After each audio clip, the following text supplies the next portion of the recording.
Hi friends, welcome to our channel. நம்ம இன்றைக்கி பார்க்க போகிறது லண்டன் ஃபேமஸ் ஸ்ட்ராபெரி சாக்லேட். அது எப்படி பண்ணலாம் அப்படின்னு வாங்க பார்க்கலாம்.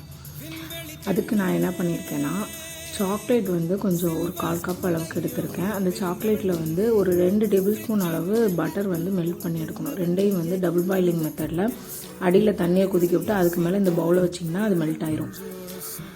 இல்லைனா மைக்ரோவேவில் ஒரு 1 மினிட் 30 செகண்ட்ஸ் வச்சு எடுங்க. அதுக்கப்புறம் ஸ்ட்ராபெரி ஃபுல்லாக வாஷ் பண்ணி எடுத்துகிட்டு நல்லா தொடச்சிட்டு அதுக்கப்புறம் 2 ஸ்லைஸாக கட் பண்ணியிருக்கேன். இதில்னா நல்லா சாக்லேட் கோட்டிங் நல்லா பிடிக்கும். அதனால் இந்த மாதிரி மெத்தடில் பண்ணேன். நல்லா இந்த மாதிரி ஸ்ட்ராபெரி எடுத்துகிட்டு அதுக்கப்புறம் மெல்ட் பண்ண சாக்லேட்டை இது மேலே நல்லா ஊற்றி அப்படியே சாப்பிடுங்க. செம்ம டேஸ்ட்டாக இருக்குங்க. கடையில் வாங்குறத விட இது ரொம்ப டேஸ்ட்டாக ரிச்சாக இருக்கும். கண்டிப்பாக ட்ரை பண்ணி பாருங்கள். அது மட்டும் இல்லாமல் நீங்கள் பட்டருக்கு பதிலாக ரீஃபைண்டு சன்ஃப்ளவர் ஆயிலும் யூஸ் பண்ணிக்கோங்க. எதுனாலும் யூஸ் பண்ணிக்கலாம். ஆனால் ரீஃபைண்டு சன்ஃப்ளவர் ஆயில் யூஸ் பண்ணிங்கன்னா இன்னும் சாக்லேட் நல்லா மெல்ட்டியாக கிடைக்கும். அப்படியே கொஞ்சம் தண்ணியான கன்சிஸ்டன்சியில் கிடைக்கும். நல்லாயிருக்கும் சாப்பிட்றதுக்கு. இதே பட்டரும் நல்லா தான் இருக்கும்.